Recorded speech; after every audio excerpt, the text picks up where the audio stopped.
Nasabot ang tinatayang 66,368 pesos na halaga ni nilalang shabu mula sa isang individual matapos ang sinagawang joint buy-bust operation sa pangunguna ng mga operatiba ng Balyok Police Station sa koordinasyon ng Philippine Drug Enforcement Agency sa Purok 15, Barangay Galiera, Talomo District, Davao City. Ito lamang Abril taong kasalukuyan.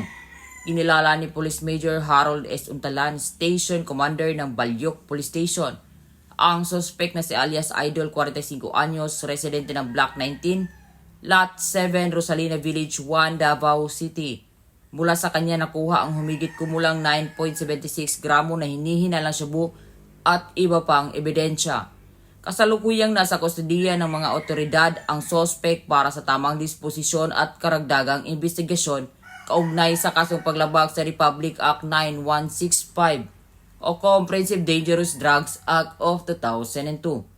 Ang tuloy-tuloy na mga operasyon ng Police Regional Office 11 ay patunay na kanilang walang sawang pagsisikap na isulong ang napapanatiling kaayusan na siyang susi sa mas maunlad na komunidad. Ito sa Police Regional Office 11, ako ang inyong PNN correspondent, Patrolwoman Reyna Rose Disipulo, alagad ng batas, tagataguyod ng Balitang Pulis.